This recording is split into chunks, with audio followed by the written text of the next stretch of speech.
closer like that? Yeah. Proud to be here in the state of Texas. I'm going to talk on a serious subject. Many of you are not going to like it.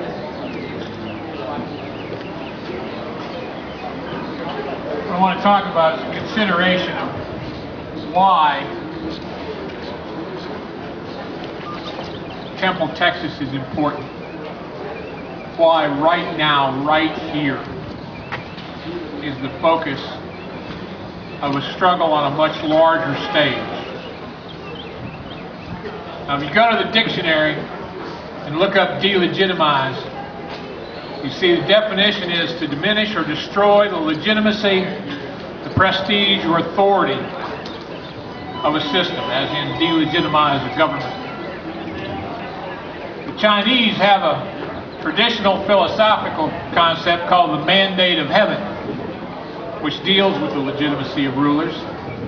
It's similar to the European concept of the divine right of kings, in that both seek to legitimize the rule from divine approval.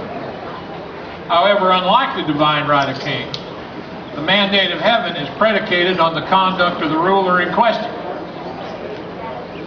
The mandate of heaven postulates that heaven will bless the authority of a just ruler and will be displeased by a despotic ruler and will withdraw its mandate, leading to the overthrow of that ruler. So believe the Chinese even in the 21st century. In Western civilization, we tend to be a bit more scientific about what makes up political legitimacy.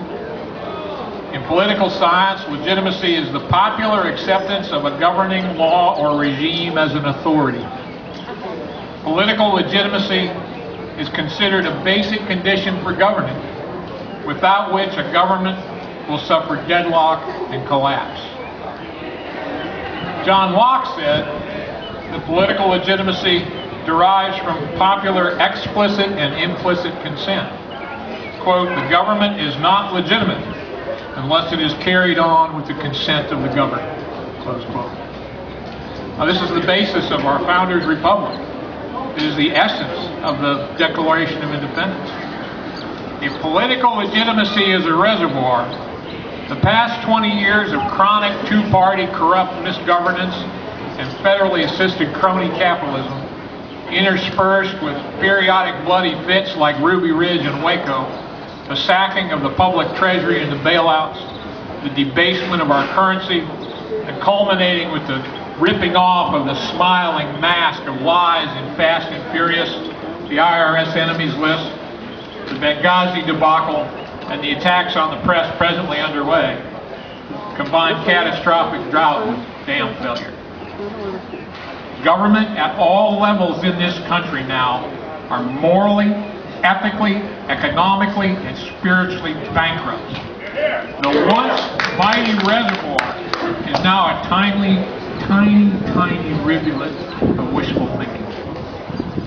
And what does all this have to do with Temple, Texas? Everything.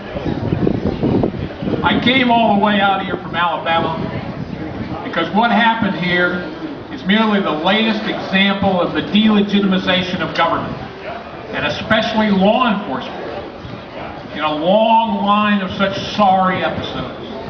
I came here to deliver a warning to all law enforcement officers that they are unthinkingly delegitimizing themselves by identifying themselves as apart from the people and the Constitution that they swore to protect. For 20 years and more now, we have watched peace officers turned into paramilitary gangs of armed thugs, responsible only to the politicians who sign their paychecks. For 20 years and more, we have watched the federalization of our local police and sheriff's departments. This process was accelerated under George Bush's so-called war on terror, with the universal fielding of joint task forces and fusion centers.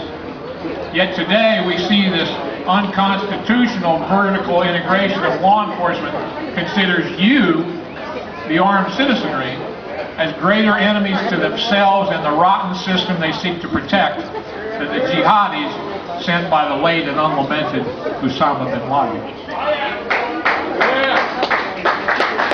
country faces many challenges and threats, and the police like to tell us that they are the thin blue line, protecting us from the evil bad guys. But if you read police magazines these days, you will find much about police tactical teams adopting a, quote, warrior ethos. Well, that begs the question. With whom are they at war? The people! Law-abiding citizens exercising their natural, God-given, and inalienable rights, no matter how rudely.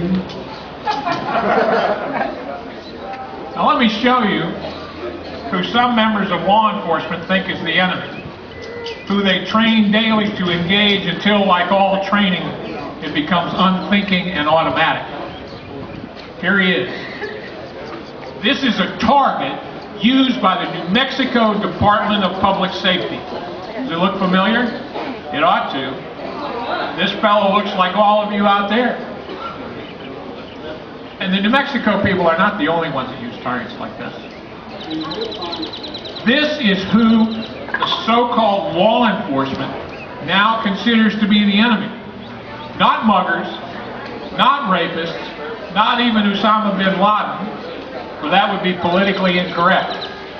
Their enemy, my friends, is you. It is us. It is the armed citizenry of the United States. So I say to those members of law enforcement, all of whom took an oath to preserve, protect, and defend the Constitution of the United States, what makes you think that the orders of corrupt politicians trump that oath? What makes you think that our rights are hostage to the anti-firearm neuroses of our neighbors? What part of shall not be infringed don't you understand?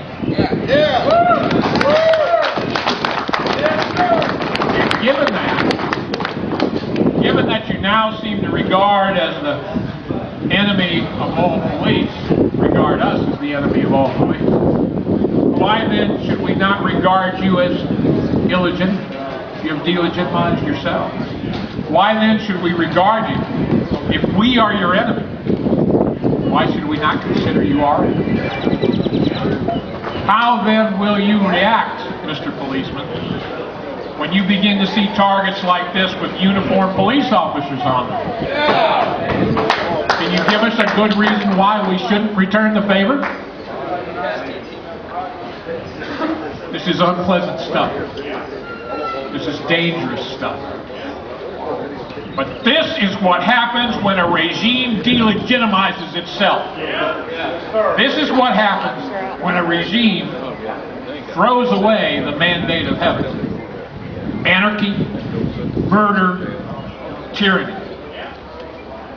And if the law enforcement officers who have forgotten their oaths think that all they have to do is obey their unconstitutional boss's orders in order to draw their pensions, future history will dictate otherwise. And that is why Temple is so important.